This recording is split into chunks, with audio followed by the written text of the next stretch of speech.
The gymnasium was decorated with silver and blue streamers that caught the afternoon light, streaming through the high windows, casting dancing shadows across the faces of my 7 classmates. 37, that's how small our graduating class was at Millbrook High School, tucked away in a town so small that everyone knew everyone else's middle name and what their parents did for work. I stood near the refreshment table, clutching my diploma and watching my classmates take selfies with their families, their caps tilted at angles that would make our principal cringe.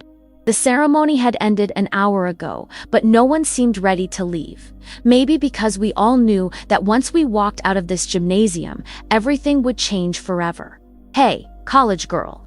I turned to see Marcus Thompson approaching, with that easy grin that had gotten him out of trouble since kindergarten. Behind him trailed the usual group: Jenny Walsh, who had been class president for 3 years running; David Kim, whose science fair projects had put our tiny school on the state map; and Sarah Mitchell, who could make anyone laugh even during the most boring algebra class. "Can you believe it?" Jenny said, adjusting her cap for the 100th time. "We actually made it through 12 years in this place." "Speak for yourself," David laughed. "Some of us are still trying to figure out how we passed Mrs. Henderson's chemistry class." "That's because you spent more time looking at the periodic table than actually learning it," Sarah teased, and we all laughed because it was true. David had been hopelessly distracted by anything that wasn't science, which made his academic success even more impressive. I smiled and nodded along with their banter, but part of me was already somewhere else, already thinking about the acceptance letter from Columbia University that was tucked away in my bedroom drawer. Full scholarship, pre-med track. Everything I had worked toward for the past 4 years was finally within reach. "So, Anna," Marcus said, and his tone grew more serious. "You're really doing it, huh? Going all the way to New York City?" The way he said it made it sound like I was traveling to another planet instead of just another state. But I guess for kids from Millbrook, where the biggest excitement was the annual Corn Festival, New York City might as well have been Mars. "I am," I said, trying to keep my voice light. "Columbia has an amazing pre-med program, and the research opportunities, Jenny interrupted with a laugh that wasn't entirely kind. Listen to her already talking like a big city doctor. I felt heat rise in my cheeks, but before I could respond, Sarah jumped in. "Come on, Jen. Anna's always been the smartest one in our class. Of course she's going to some fancy college." "I didn't mean it like that," Jenny said quickly, but I could see the discomfort in her eyes. "It's just, you're going to be surrounded by all these brilliant people from all over the world. You'll probably forget all about us small-town kids pretty quickly." "That's not true," I said, and I meant it. "How could I forget you guys? We've been together since elementary school." Marcus laughed, but there was something hollow about it. "Anna, you're going to be studying with future Nobel Prize winners and dating guys whose parents own skyscrapers. You really think you're going to remember the time David accidentally set his eyebrows on fire in chemistry class? Or when Jenny got so nervous during the school play that she threw up on stage?" Sarah added, grinning at the memory. "Or when Marcus tried to ask out 3 different girls to prom and ended up going with his cousin," I said, joining in the gentle teasing that had been the foundation of our friendship for years. We all laughed, but underneath the laughter, I could feel something shifting. A distance opening up that hadn't been there before, a recognition that I was about to step into a world that none of them would ever see. "Seriously though," David said, his voice growing quiet, "you're going to forget us. Maybe not right away, but eventually. You'll make new friends, have new experiences, and one day you'll think back on your high school years and we'll just be blurry faces in old yearbook photos." The words hit me harder than I expected. These people had been my entire world for as long as I could remember. Jenny had been my best friend since 2nd grade, when she shared her lunch with me after I forgot mine. Marcus had walked me home from school every day in middle school when my mom was working double shifts at the diner. David had spent countless hours helping me with science projects, never making me feel stupid for asking questions. Sarah had made me laugh through every heartbreak, every disappointment, every moment when small-town life felt too small to contain my dreams. "I won't forget you," I said, and my voice was fierce with conviction. "I promise you, I will never forget any of you." They exchanged glances, the kind of look that said they thought I was being naive, that I didn't understand how the world worked outside of Millbrook. "Anna," Jenny said gently, "it's okay. We know you'll try to keep in touch, but life happens. You'll get busy with your studies, we'll get busy with our jobs or community college or whatever we end up doing. It's natural to grow apart. Besides," Marcus added, "it's probably better that way. You shouldn't be held back by a bunch of small-town friends who never left home." I wanted to argue with them, to insist that friendship was stronger than geography, that love could survive any distance. But looking at their faces resigned, already preparing for Losay, realized they had made peace with the idea of being forgotten. They expected it. Maybe they even wanted it, because it would be easier than watching me outgrow them from afar. "You're wrong," I said quietly. "All of you. You think I'm going to New York and suddenly become someone different? Someone who's too good for where she came from. But that's not who I am. It's not about being too good for us," David said. "It's about becoming who you're meant to be. And who you're meant to be is bigger than Millbrook. Bigger than all of us." I looked around at their faces, these people who had shaped me, who had believed in me even when I didn't believe in myself, who had celebrated every small victory and helped me through every failure. The idea that I would forget them, that I would let distance and time erase the foundation they had helped me build, felt like a betrayal of everything that mattered. "I'm going to prove you wrong," I said, and my voice was steady with determination. "I'm going to show you that success doesn't mean forgetting where you came from. I'm going to stay connected to all of you, no matter how far I go or what I achieve." They smiled indulgently, the way adults smile at children who still believe in fairy tales. "We'll see," Sarah said, giving me a hug. "But Anna, even if you do forget us, we'll always be proud of you. You're going to do amazing things." As I hugged each of them goodbye that day, I made a silent promise that went deeper than words. I would remember. I would stay connected. I would prove that love and loyalty were stronger than ambition and distance. I had no idea then how hard that promise would be to keep, or how much it would cost me to honor it, but I was determined to try. The first letter I wrote was to Jenny, 3 weeks into my freshman year at Columbia. I sat in my tiny dorm room, surrounded by textbooks and the overwhelming energy of 8 million people living their lives just outside my window, and tried to capture what it felt like to be so far from everything familiar. "Dear Jen," I wrote, "New York is nothing like we imagined. It's louder, faster, more intense than anything I could have prepared for. But it's also incredible. Yesterday, I walked past a street musician who was playing violin so beautifully that people were crying. Can you imagine that happening on Main Street in Millbrook?" I told her about my roommate Priya, who was from Mumbai and spoke 3 languages fluently. I described my organic chemistry professor, who had won a Nobel Prize and still took time to answer every question from nervous freshmen. I wrote about the library that was so vast I got lost in it for 2 hours, and the dining hall where I could choose from cuisines I had never even heard of. But even as I wrote about these new experiences, I found myself reaching back to shared memories, trying to build bridges across the growing distance. Remember when we thought the new subway in town was exotic food? I wish you could see the Indian restaurant I discovered last week. The owner reminds me of Mrs. Patel from the gas station's same kind eyes and gentle way of making everyone feel welcome. I mailed the letter on a Tuesday and waited for a response. When it came 2 weeks later, Jenny's handwriting looked smaller, somehow more careful. "Anna, your life sounds amazing. I'm so happy for you. Things here are pretty much the same. I started at the community college, taking general education classes. Mom's still working at the bank, Dad's still complaining about his back. Marcus got a job at the auto shop with his uncle. David's at State, studying engineering. Sarah's working at the diner while she figures out what she wants to do. The letter was shorter than mine, and I could feel the distance in every line. Not just the physical miles between us, but something deeper, the growing gap between someone who was experiencing the world and someone who was watching life happen from the same place it always had. I wrote back immediately, determined to close that gap. I asked detailed questions about her classes, about her family, about the small dramas and daily rhythms of life in Millbrook. I shared more stories from Colombia, but I tried to make them relatable, to find connections between my new world and our shared past. The correspondence continued through my freshman year, but I could feel it changing. My letters grew longer and more detailed, while theirs became shorter and more distant.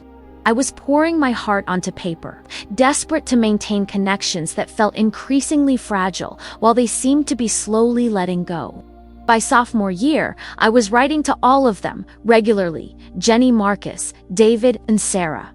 I had their schedules memorized, knew about David's struggles with calculus at State, about Marcus's promotion at the auto shop, about Sarah's new boyfriend who worked construction. I sent care packages during finals week, remembered birthdays, called on holidays. But the calls became awkward, filled with long pauses, and the sense that we were speaking different languages now. When I talked about my research internship at Mount Sinai Hospital, I could hear the polite interest in their voices, the way people sound when they're listening to something they can't quite relate to. When they talked about local news, who was dating whom, which businesses were closing. The latest town council drama, I found myself struggling to remember why these things had once seemed so important. "You sound different," Jenny said, during one phone call in the spring of my sophomore year. More, I don't know. Sophisticated, I guess. "I don't feel different," I said, but even as the words left my mouth, I knew they weren't entirely true. I was different. How could I not be? I was learning things that challenged everything I thought I knew about the world. Meeting people whose perspectives expanded my understanding of what was possible, having experiences that were reshaping who I was becoming. "It's not a bad thing," Jenny said quickly. "It's just ... Sometimes when you talk about your life there, it's like you're describing a movie or something. Like it's not real life. But it was real life. It was my life." And the growing realization that my closest friends couldn't relate to the person I was becoming felt like losing pieces of myself. Junior year brought new challenges. I was accepted into a competitive research program that required long hours in the lab. I was taking advanced courses that demanded every ounce of my intellectual energy. I was building relationships with professors who were opening doors to opportunities I had never imagined. My letters home became less frequent, not because I cared less, but because I had less time and because the gap between my experiences and theirs had grown so wide that I struggled to find common ground. When I did write, I found myself editing my life, downplaying achievements that might seem like bragging, avoiding topics that might emphasize how different our paths had become. I stopped mentioning the research conference I presented at in Boston, the summer internship offer from Johns Hopkins, the recommendation letters from professors whose names appeared in medical textbooks. Instead, I wrote about simpler things, the weather in New York, a funny movie I had seen, a new restaurant I had tried. But even these sanitized versions of my life seemed to create distance. I was trying so hard not to make them feel left behind that I was leaving myself behind in the process. The responses to my letters grew even shorter, more perfunctory. "Glad to hear you're doing well. Things here are fine. Hope you're happy." By senior year, I was writing letters that felt like messages in bottles, cast into an ocean of silence. I would pour my heart onto paper, my anxiety about medical school applications, my excitement about research opportunities, my homesickness for a place that no longer felt like home, and receive back polite, distant responses that felt like form letters. I tried calling more often, but the conversations became increasingly strained. We had less and less to talk about, fewer shared references, different concerns and priorities. I could hear them making excuses to end calls early, could sense their relief when we hung up. The hardest part was realizing that they were right, in a way. I was forgetting not them, never them, but the person I had been when I knew them. The girl who had worried about pop quizzes and prom dates and whether the corn festival would be rained out was disappearing, replaced by someone who thought about research protocols and medical school rankings and the kind of doctor I wanted to become. I wasn't forgetting my friends, but I was outgrowing the shared experiences that had bound us together. And despite my desperate efforts to maintain those connections, I could feel them slipping away like water through my fingers. The last letter I received from Jenny came in the spring of my senior year. It was brief and formal, almost businesslike in its tone. "Anna, I hope this finds you well. I wanted to let you know that I'm getting married this summer, to Tom Bradley. You remember him from high school. He was 2 years ahead of us. The wedding will be small, just family and close friends. I know you're probably busy with graduation and medical school preparations, so don't worry about trying to make it back for the ceremony. We understand that your life is in New York now. Congratulations on all your success. We're all very proud of you. Best wishes, Jenny." I read the letter 3 times, each reading making the distance between us feel more final. She was getting married, one of the most important moments of her life, and she was telling me not to come. Not because she didn't want me there, but because she assumed I wouldn't want to be there, that I had moved too far beyond our shared past to care about her future. I sat in my dorm room, surrounded by acceptance letters from medical schools, recommendation letters from professors, evidence of everything I had achieved in my 4 years away from home. I had kept my promise to remember them, to stay connected, to prove that success didn't mean forgetting where I came from. But somehow, in trying so hard to remember them, I had failed to show them that they still mattered to me. In my determination to prove I wouldn't forget, I had allowed them to believe I had already moved on, and maybe, in some ways, I didn't go to Jenny's wedding. I told myself it was because I had already committed to a summer research program at Columbia, because missing 3 weeks would jeopardize my position, because my future was more important than a single day in the past. But the truth was simpler and more painful. I was afraid. Afraid of walking back into a world I had outgrown. Afraid of seeing the distance between who I had become and who they remembered me to be. Afraid of confirming what we all suspected, that some bridges, once burned by time and change, could never be rebuilt. Medical school at Johns Hopkins consumed the next 4 years of my life. The workload was crushing, the competition fierce, the pressure constant. I threw myself into my studies with the single-minded determination that had gotten me out of Millbrook in the first place. Telling myself that this was what mattered, that this was the life I had chosen. I stopped writing letters home. I stopped making phone calls. I told myself it was temporary, that once I finished my residency, once I established my career, I would have time to reconnect. But deep down, I knew I was letting go, allowing the connections that had once defined me to fade into memory. It was during my 3rd year of medical school, during a particularly brutal rotation in the emergency department, that I met Dr. Patricia Reeves. She was in her 50s, a veteran emergency physician with kind eyes and steady hands, who had a reputation for being tough but fair with medical students. "You're from a small town," she said to me one evening during a rare, quiet moment in the break room. It wasn't a question. I looked up from my textbook, surprised. "How did you know?" "The way you talk to patients," she said, settling into the chair across from me. "You remember their names, ask about their families, treat them like people instead of cases. It's something you learn growing up in a place where everyone knows everyone else." "Millbrook, Pennsylvania," I said, and it felt strange to say the name out loud after so many years of avoiding it. "Population 2,847. Dr. Reeves smiled. "Mine was even smaller. Cedar Falls, Iowa. Population 1,203. I stared at her, trying to reconcile this accomplished physician with the image of a small-town girl. "You're from a small town, born and raised," she said. "Graduated from high school with 32 other kids. Went to the State University on scholarship, then to medical school here at Hopkins, just like you. Do you ever go back?" I asked. And I was surprised by how much I wanted to know the answer. Her expression grew thoughtful. "I do now, but for a long time, I didn't." I was so focused on proving I belonged in this world that I convinced myself I had outgrown the old one. She paused, and I could see her choosing her words carefully. I lost touch with everyone from home, she continued. Told myself it was natural that we had grown apart, that I was too busy building my career to maintain old friendships. And for about 15 years, I believed that was enough. What changed? I asked. My best friend from high school died, she said simply. Cancer. She was 35, had 2 young children. I found out about it 3 months after the funeral, when her mother called the hospital trying to track me down. The words hit me like a physical blow.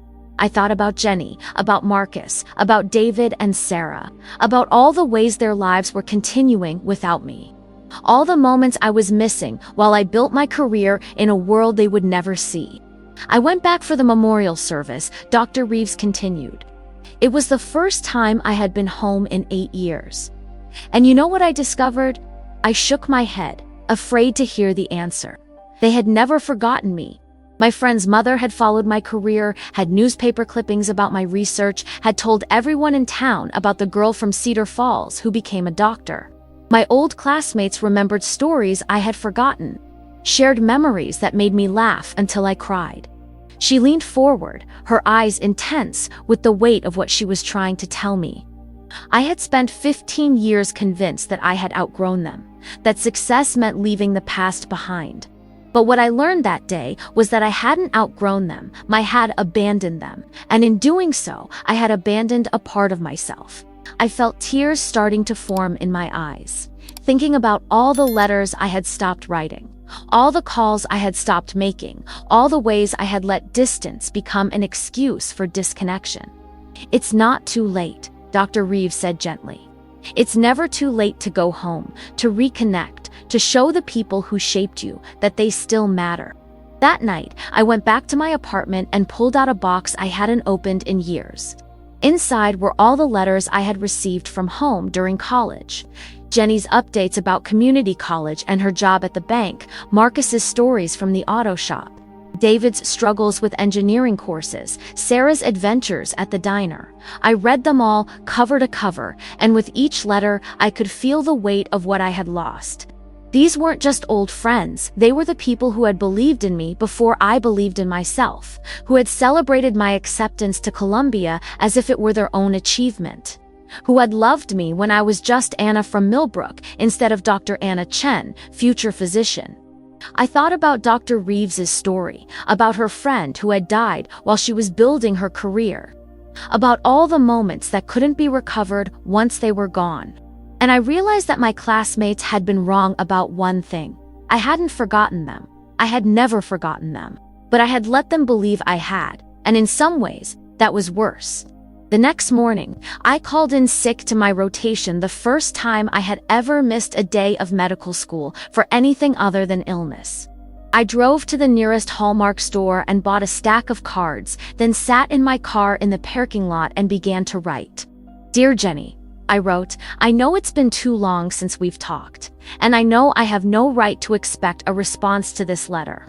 But I need you to know that not a day has gone by that I haven't thought about you, about all of you, about the friendship that shaped who I am today. I wrote about medical school, about the pressure and the exhaustion and the moments when I felt like I was drowning in a world that demanded everything and gave back so little. But I also wrote about the patients who reminded me of people from home, about the times when my small-town values had guided me through ethical dilemmas, about how the foundation they had helped me build had carried me through every challenge.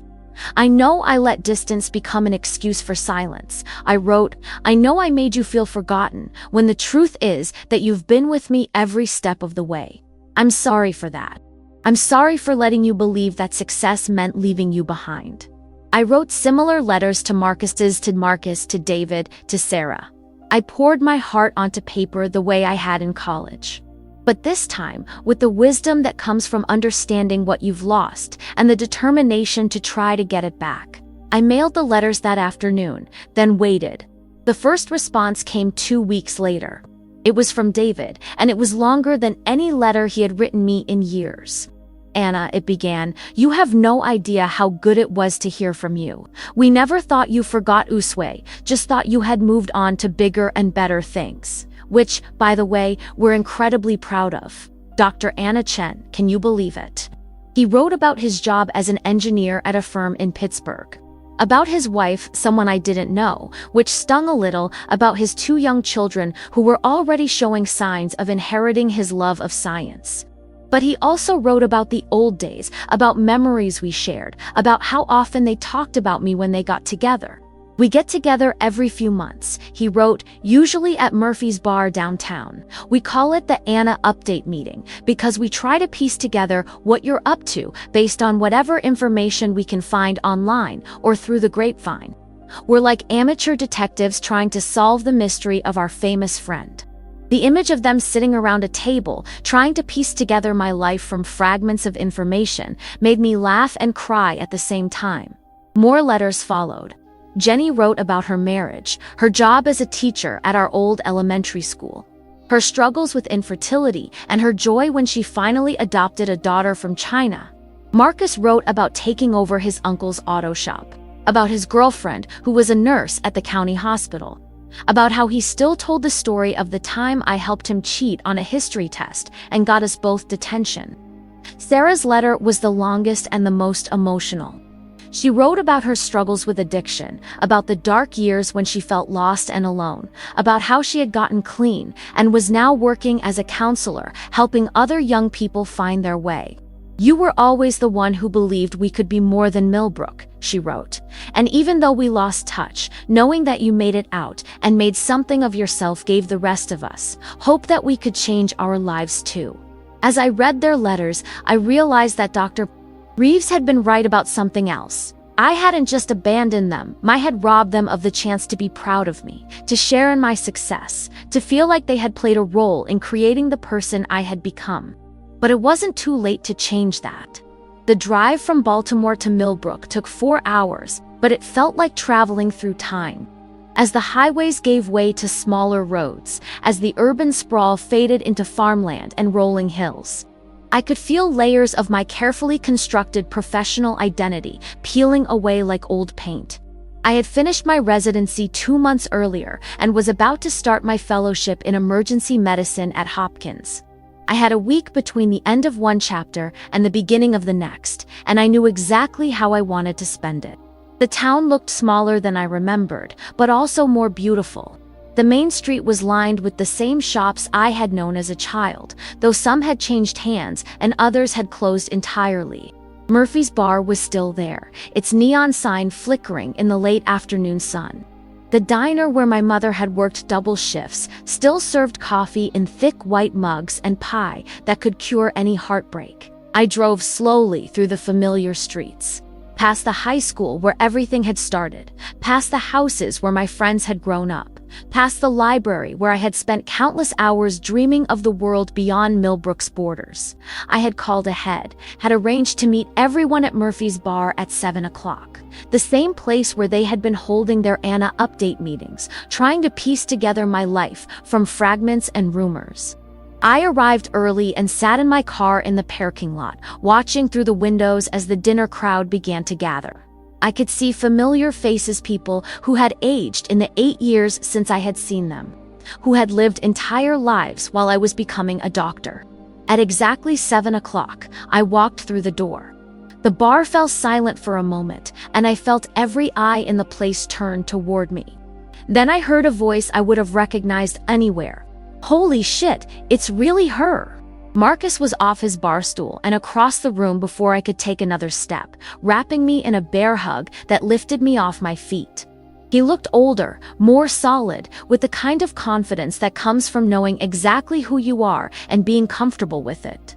Marcus Thompson, I laughed, hugging him back with an intensity that surprised me. You look exactly the same, liar, he said with a grin. I've got at least 20 more pounds and a lot less hair. But you, Dom Anna, you look like a real doctor. Before I could respond, the others were there. Jenny, her hair shorter now and streaked with early silver, her face glowing with the kind of happiness that comes from finding your place in the world. David, taller and more serious than I remembered. but with the same gentle eyes that had helped me through countless homework assignments. Sarah, radiant with the health and vitality of someone who had fought hard battles and won. The hugs lasted forever and not nearly long enough. We stood in a circle in the middle of Murphy's bar. 8 years of distance collapsing into nothing, and I felt something I hadn't experienced since leaving Millbrook, the sensation of being completely, unconditionally accepted for exactly who I was. "I can't believe you're here," Jenny said, and there were tears in her eyes. "When I got your letter, I thought maybe you were just being polite, you know? Like you felt obligated to reach out." "I've been wanting to come back for years," I said, and it was true. I just didn't know how. I was afraid you'd all moved on, that I'd be interrupting lives that were complete without me. "Are you kidding?" David laughed. "We've been waiting for this moment since you left for college. We just didn't think it would ever happen." We found a table in the corner, the same booth where we used to sit during high school when we could scrape together enough money for sodas and French fries. The conversation flowed as if no time had passed at all, but also with the depth and richness that comes from people who have lived through real experiences, who have faced challenges and grown from them. They wanted to hear everything about medical school, about my residency, about the research I was doing, and the patients I was treating.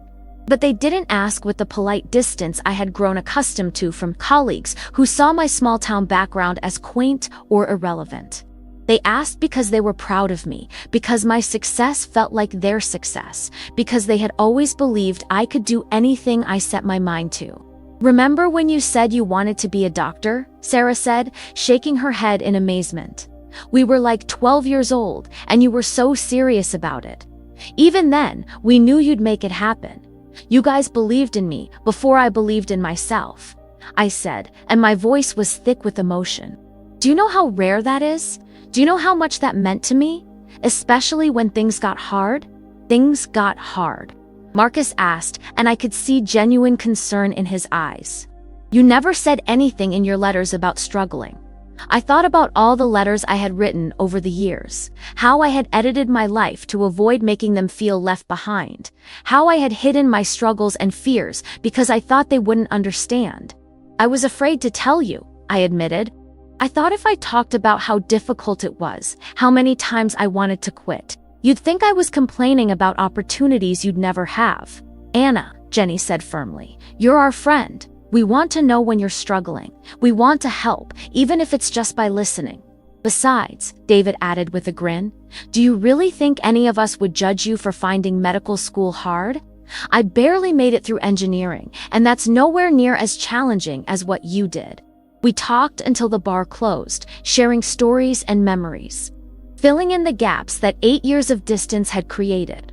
I learned about Jenny's struggles with infertility and her joy when she finally adopted her daughter. I heard about Marcus taking over the auto shop and turning it into the most successful garage in 3 counties. David told me about his work designing bridges, about how he thought of our old physics teacher every time he calculated load-bearing requirements.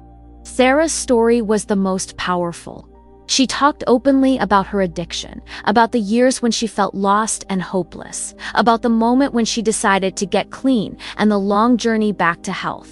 "You know what kept me going?" she said, looking directly at me. "Knowing that you had made it out, that you had become everything you dreamed of becoming. It proved that people from Millbrook could change their lives, could become more than what everyone expected.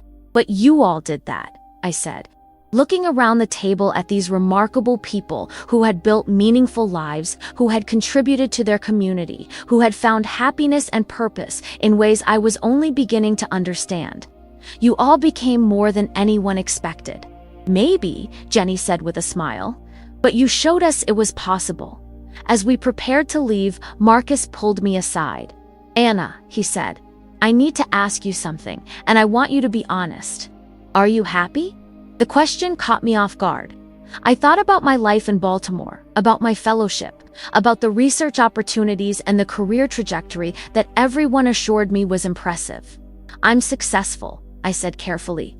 "That's not what I asked," Marcus said gently. "Are you happy?" I looked around the bar, at the faces of people who had known me before I knew myself, who had loved me when I was just a small-town girl with big dreams.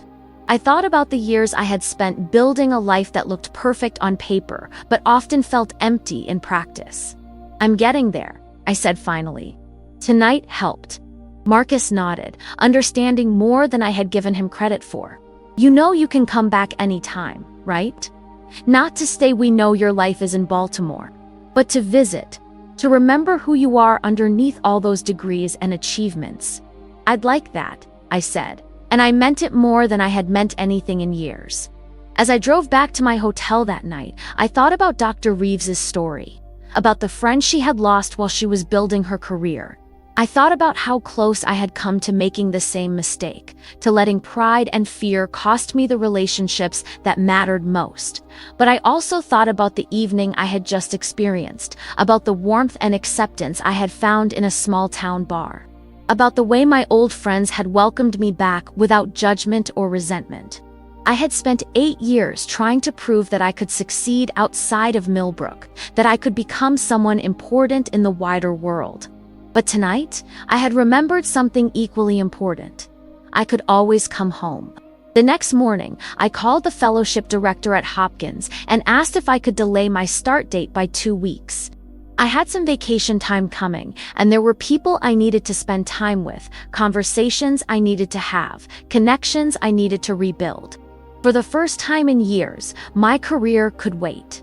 My friends had waited long enough. I ended up staying in Millbrook for 10 days instead of 2 weeks. But those 10 days changed everything. I had breakfast with Jenny and met her daughter, Lily, who was 7 years old and had her mother's laugh and her own fierce curiosity about the world. I spent an afternoon at Marcus's garage, watching him work on engines with the same methodical precision he had brought to everything since we were kids. David drove down from Pittsburgh with his family, and we had dinner at the diner where my mother used to work. His children were fascinated by the idea that their father had grown up in such a small town, and they peppered me with questions about what he was like as a kid. I told them about the time he built a volcano for the science fair that was so realistic it set off the smoke alarm, and they looked at their mild-mannered engineer father with new respect. Sarah and I took long walks around town, talking about everything and nothing, rebuilding a friendship that had been interrupted but never truly broken. She showed me the community center where she worked, introduced me to the teenagers she counseled, and I could see how her own struggles had given her a unique ability to reach kids who felt lost and hopeless. On my last night in town, we all gathered at Jenny's house for dinner. It was a simple meal: spaghetti and salad, garlic bread that came from a bag, but it felt more meaningful than any of the professional dinners I had attended in Baltimore. "I have something to tell you all," I said as we sat around Jenny's kitchen table. The same kind of mismatched chairs and worn formica surface that had defined our childhood. "I've been thinking about what Marcus asked me the other night, about whether I'm happy." They all looked at me with the kind of attention that comes from people who genuinely care about your answer. The truth is, I've been so focused on becoming successful that I forgot what success was supposed to feel like, I continued. I achieved everything I thought I wanted: the degrees, the residency, the fellowship opportunity. But somewhere along the way, I lost track of why I wanted to become a doctor in the first place. I thought about the patients I had treated during my residency, about the moments when medical knowledge wasn't enough, when what people needed was someone who could see them as human beings rather than cases to be solved. "I became a doctor because I wanted to help people," I said. "But I've been so busy trying to impress colleagues and advance my career that I forgot the most important. Part of helping people is actually seeing them, connecting with them, treating them like they matter." "You've always been good at that," Sarah said gently. "Even in high school, you were the one who noticed when someone was struggling, who took time to help." "I learned that from all of you," I said, and it was true. I learned it from growing up in a place where everyone knew everyone else's story, where people took care of each other not because they had to, but because that's what you did. I paused, gathering the courage to say what I had been thinking about for days. "I'm going to turn down the fellowship at Hopkins," I said. I'm going to look for a position in a smaller hospital, somewhere that serves rural communities, somewhere I can practice the kind of medicine that actually makes a difference in people's lives. The silence that followed wasn't shocked or disappointed. It was thoughtful, supportive, the kind of quiet that comes from people who understand that the most important decisions are often the hardest ones to make. "That sounds perfect for you," Jenny said finally. "You were always meant to be the kind of doctor who remembers her patients' names, who treats the whole person instead of just the symptoms."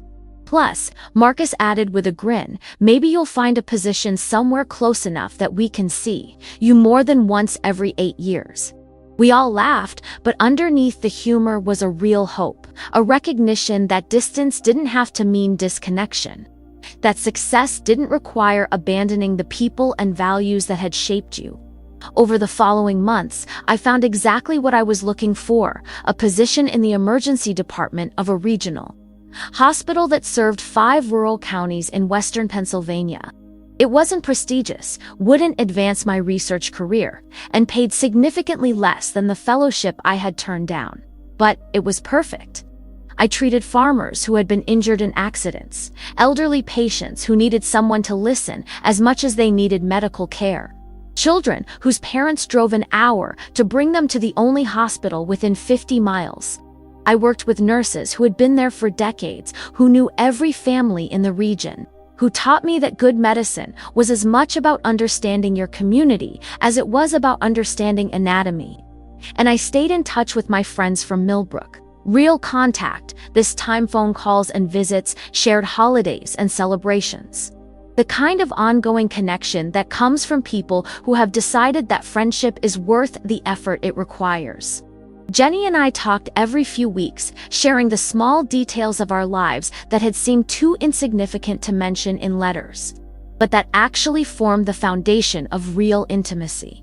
Marcus visited me at the hospital, bringing his girlfriend to meet the famous doctor he had grown up with. David and I collaborated on a project to bring better internet access to rural areas, combining his engineering expertise with my understanding of how connectivity could improve healthcare delivery.